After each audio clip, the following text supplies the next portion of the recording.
धर्मक्षेत्रे कुरुक्षेत्रे समवेतायुयुत्सवः.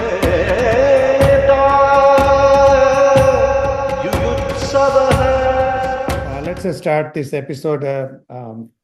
So basically, this episode we are going to include the verses from second chapter, 4th to 10th. And here Arjun presents his strongest arguments against war. These arguments reflect deep human emotions, respect, love, grief, and moral paralysis. The interesting thing is that all these arguments that Arjun presents are even present today. And we will go ahead and talk about it. But our main focus is understanding attachment, because kind of the world or universe runs on attachment. We are born non-attached, we develop attachments, and then, of course, we learn about non-attachment, especially in Gita. Non-attachment is a big focus, but to understand non-attachment, we first understand attachment. We will only explore part of that attachment here. There is a lot more in attachment that will come as we progress in Gita. So, the first thing first, what is Arjun's attachment to Bhishma and Arjun's attachment to Drona? And why is he using this one? Because I said the strongest argument, because these were the kind of extreme emotions create extreme attachment.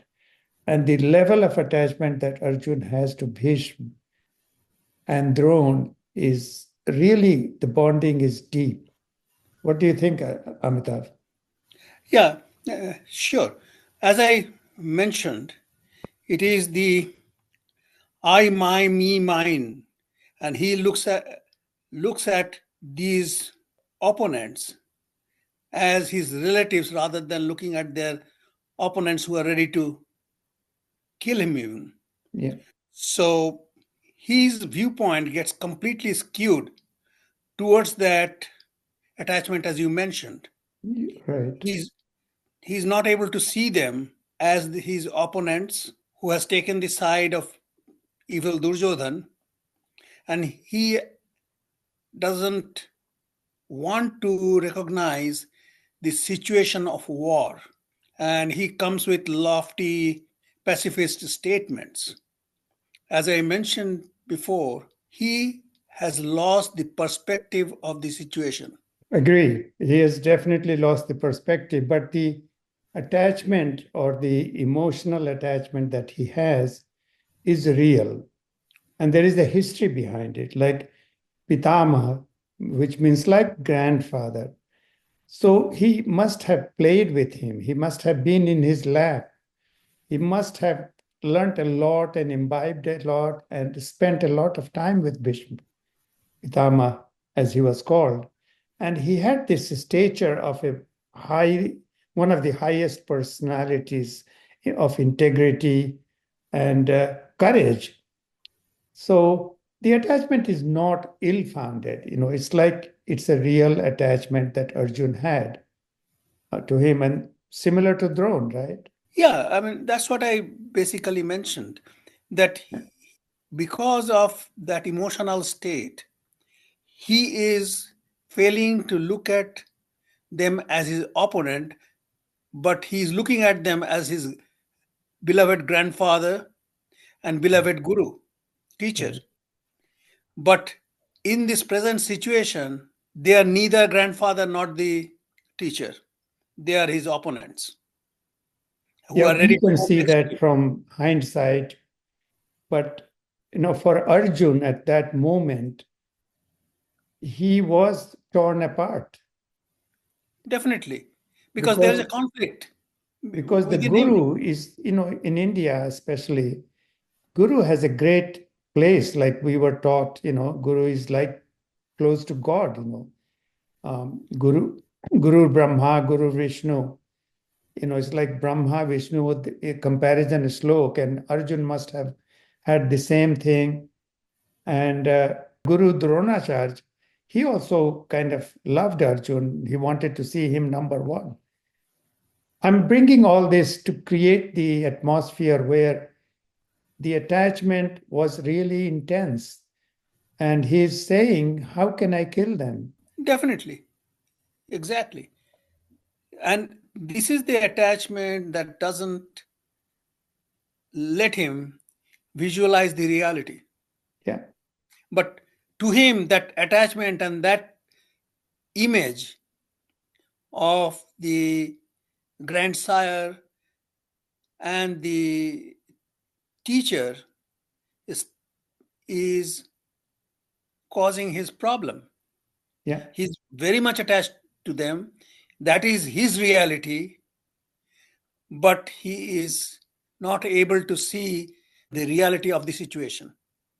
So that is one aspect, that his attachment is kind of holding him from seeing the part that you are seeing, or I am seeing, or he should see. But that attachment is emotional attachment, say one part. But the other part that is also important in this verse is he's talking about how can I kill them, right? That's right. So killing or death as a reality, or he is causing their death. I think later on, of course, we will learn both, like attachment, we will learn non-attachment, killing or dying or death, how Krishna talks about, yes, death happens, but there is still something that lives on beyond death. So this kind of forms the platform on which Krishna can kind of start his teachings to Arjun, right? That's right. Arjun also looks at himself as the killer of his near and dear ones. But as we will see later on, Krishna will explain to him he is just an agent of a process. Nimitta matram. That's right. Yeah, you are just a kind of a facilitator of what's about to happen or what's going to happen. That's right. But this is important. That's why I love this verse, because this brings the reality. And it's easy to skip over these important slokas because we want to know more about non-attachment or more about Atma. But this is where Arjun is. And where Arjun is more kind of crystallized because of the conflict. Because Bhishma Pitama was his grandfather even before that. Guru Drona was also existing even before the Mahabharata. But the reason it kind of came to crystallize is there is a conflict, there is a acute situation, a warlike situation. Then these relationships now are bringing conflict in his mind, in Arjun's mind, because it's a different situation. It's not just like, visiting Guru Drona or visiting Bhishma. It's now kind of, do or die situation, right? That's right. In his before this conflict, they were his teacher and his grandfather.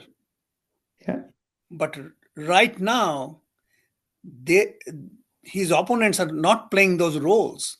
right. They are adversaries now. Okay. But Yeah. to Arjun, because he's so much bound by his attachment, he cannot see the reality. Bringing to today's world, I mean, what do we learn from here? Is that, you can take the example of current situations, suppose in USA or in the Indian subcontinent. So USA first, everything was hunky-dory and countries were getting along and there was a status quo, stable relations with neighbors and Europe and China and India. And suddenly this whole situation about the tariff came. And this tariff kind of suddenly everything was disturbed.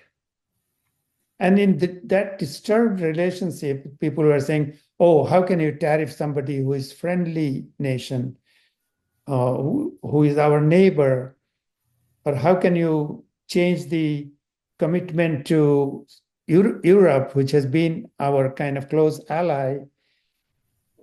And so all these relationships and friendship and all these topics started coming once the situation became unstable.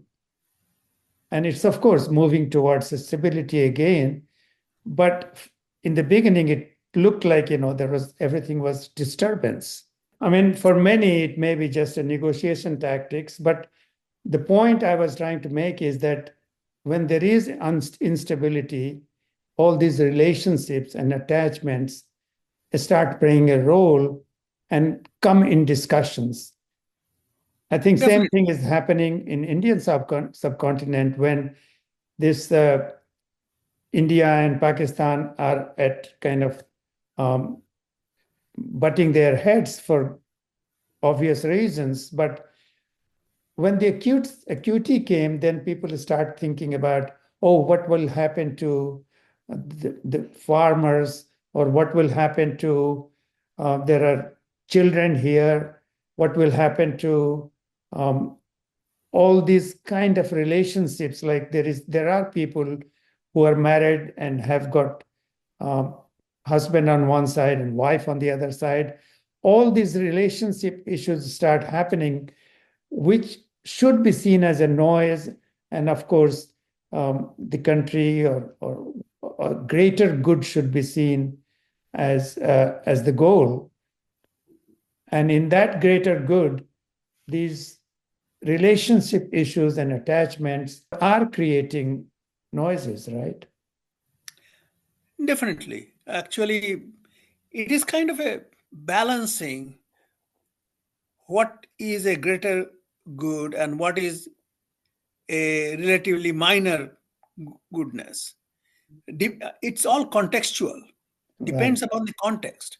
And the we can see greater good even with some initial pain only if we have got a global view of the problem, which is not guided by attachment. Exactly. So that's the point I was saying. The reason I was bringing current situation is there is always in the current situation, there is always some issues where this attachment and emotions will play a role, and you have to be careful not to get swayed by them. And that's where I think Gita is a great help. And what Krishna is going to tell us will help a lot in how you deal with those situations. Yes, actually, in subsequent chapter, we'll see Krishna mentions that yes, they are great warriors, they are your relatives, teachers, and all that, but they have taken the side of evil, so they have sealed their fate. That is the global view he wants to give to Arjun. And he also will tell Arjun in subsequent verses later that Arjun is just an agent for this entire process. Yeah. And we Okay. know that Arjun was not just an agent, he played a great role in Mahabharata, No but question about that. from But a different level, it's all part of a big kind of phenomena and big reason. So yes, from the cosmic point of view, he's just an agent, but from Mahabharat point of view, he has a big role and big player there. yeah, sure, Yeah. sure. So that brings us to the next kind of 2-7. That's where Arjun's kind of whole situation changes. I think that is the pivotal point for Arjun. Like, if whole of our session is a turning point for Gita, I think 2-7 is the point where kind of Arjun changes completely from being, before that, he's kind of talking like a scholar, but suddenly, after he gives his greatest logic, he also admits that he doesn't have the answer. That's true. Before verse 7, Yeah, Arjun was justifying his inaction with words of wisdom, or yeah, perceived words of wisdom. yes, But in verse 7, he realizes that he is intellectually paralyzed, which is his thought process have left him. That's the karpanna dosha, that's the word it uses. Then the yeah. other one, Tell us more about karpanya dosha. I know you like that. You like three words in this that's right. verse. Basically, it means that I am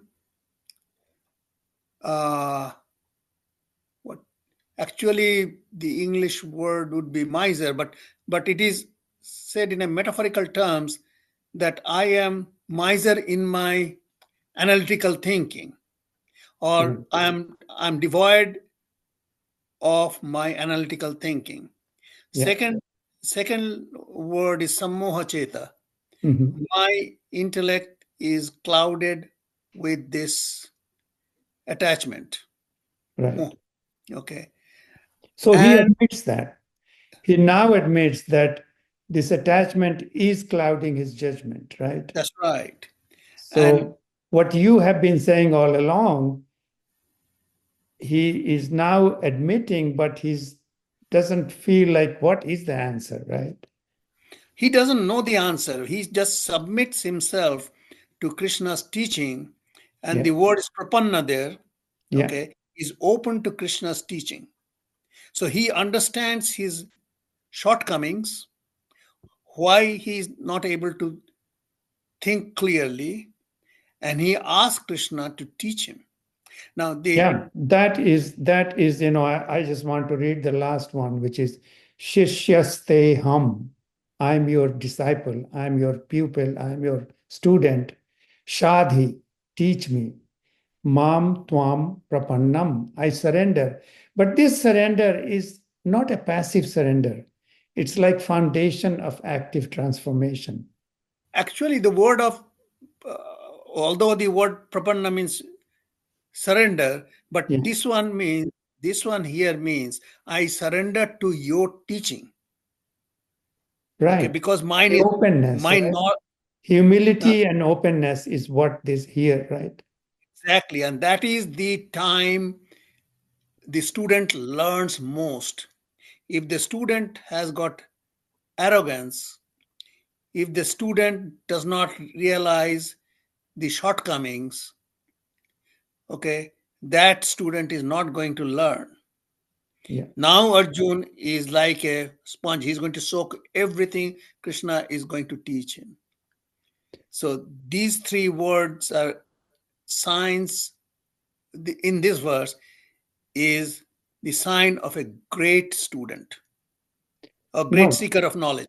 I think, you nailed it, Amitav. In our life as well, in our journey to being a good surgeon or a good student, when we were students, I think it was important that a good teacher, I mean, of course, we have seen all kind of teachers, but the actual learning happened when we knew that we don't know. That's where the actual learning, whether it is book learning or whether it is actual learning hands-on doing surgery, that was when we learned it, that every little move you could notice of your teacher, every uh, like his interaction with the kind of assistant or the nurses, or I mean, it's a whole theater, right? It's not just technically doing the surgery. It's much more than your surgical skill. You also have to be some people say captain of the ship.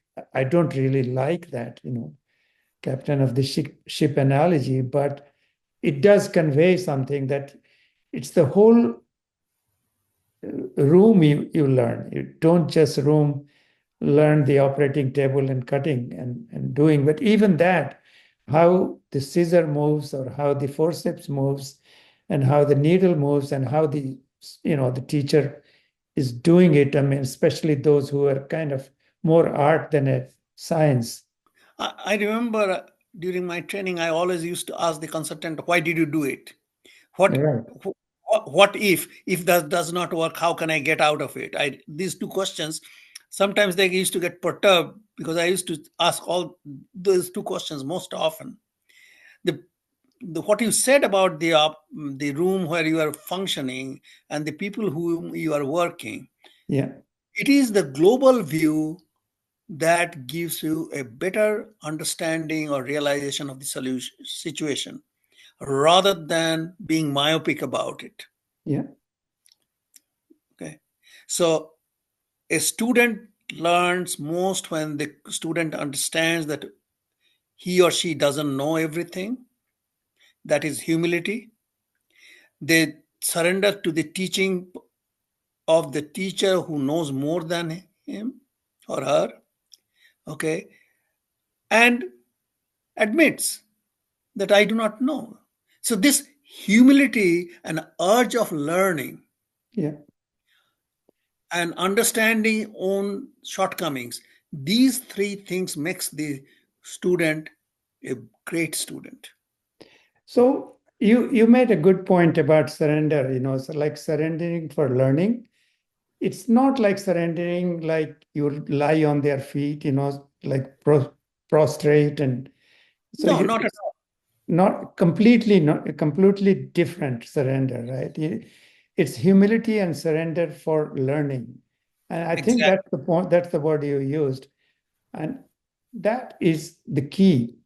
Um, Talking about question, I remember once in Birmingham, there was a professor of surgery, and I had gone to listen to his talk, or he was talking about something, surgery related, and I was impressed. I mean, this guy had presence. So I was a little intern at that time. It's like the intern and the professor of a well-known institution. There is a big gap. So I go there and I kind of hesitatingly asked him, "How did you get here?" He looked at me in my eyes and said, "Folks who want to do it, do it." He did not give me a long answer. Very effective answer. A very effective one-liner. Here comes Arjun now, who is so far has been talking like a scholar. He gives his strongest reason, which kind of makes the foundation, because from here on, Krishna addresses those issues. First is the emotional attachment, strong emotional attachment, and the other is how do I kill them, and the whole idea of killing and dying. And Krishna takes him into a different world from there on. But then Sanjay finishes, the next shloka, that Arjun now sits down waiting for the answer to come. And the 210, I love that. And the only thing I love about 210 is Prahasanniva Bharata. Krishna smiles. And this is something, it's like the sky is falling, right? And Krishna smiles. That is the most favorite word of mine in 10 2, Uh-huh. because 210. yeah, chapter 2 verse 10. Yeah. Okay, because here is a teacher. He is not talking to his student from a pedestal with his Yeah. own ego. He smiles in a kind, compassionate way. He now narrates or imparts his knowledge to the student. So in 7, we saw the characteristics of a Of student. a student. We see the characteristic of a good teacher. Oh, that's a very good point that, yeah.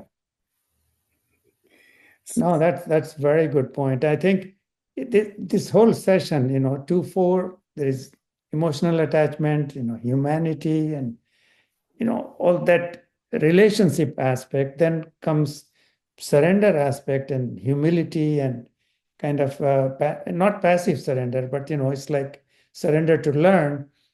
And here comes the teacher. How does a good teacher, like friend teacher, like Krishna's, teaching, how does he start? He starts with a smile. And it is not a sarcastic smile. It is a compassionate smile. Prasanna. I mean, if the student is ignorant, a bad teacher will ridicule or use Mhm. derogatory remark. Yeah. But a good teacher, okay, you don't know. Well, let's see this way. Can we? You'll be able to learn it. You have the potential. Okay. So in that way, with encouragement and compassion, he now confers his knowledge to his student, and But that the whole is body language itself, what you are saying is the body language is kind of, body language. Then at the same time, how you deliver the whole knowledge. The delivery of knowledge is with compassion. Okay. Actually, when we look at the path of knowledge or the Jnana Yoga, yeah. okay, it is not only knowledge, it is Jnana Yoga, being in union with the Lord, which makes you so much humble and compassionate. So it's Jnana Yoga. Okay. So Amit, I mean, I call you Amit, I call you Amitav, Whatever. but both will work, right? Yep. One thing, it's like I always feel this. I mean, I feel this and I've shared this with you, that Gita is not just a conversation between Arjun and Krishna. Gita, Krishna takes Arjun on a guided meditation. And here, I think it starts here. When Arjun is ready, Krishna is, of course, with him like a friend. And then he takes him deeper. I mean, he takes him deeper very quickly. I mean, Yes. first he put a break when he gave him some kind of adjectives. Um, and then Arjun could feel it. Arjun could see those adjectives, that what Krishna is saying, that there is something is not right here. Then he gives strongest logic, but then he slowly realizes that no, I'm on the wrong track here, but I don't know the answer. And then Krishna kind of takes him into this whole pathway, which I think is a guided meditation. And we will talk more about it as we go along. But I love that, a smile. Krishna smiles and talks,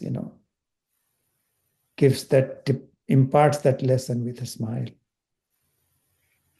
Yeah, it's a book. Gita is a book of knowledge. I look at it as a book of knowledge. Actually, as a book of sublime knowledge, I would say. Yeah.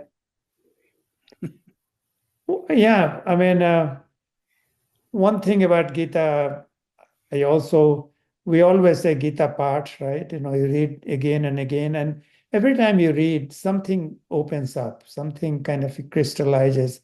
And our discussion itself, I think, is amazing. That it is like we are talking to each other. We are also kind of we are trying to share this knowledge with others. So in the process, it is crystallizing, and we are learning ourselves.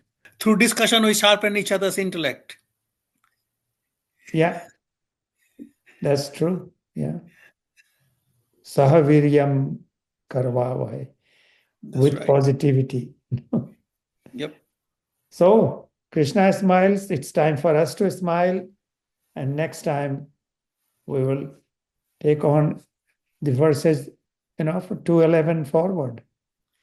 And in this journey, I have Krishna as my friend, so I will learn too. Oh yeah, right. धर्म क्षेत्र और कुरुक्षेत्र में मन को मोह का शूल मिला है। कृष्ण सारथी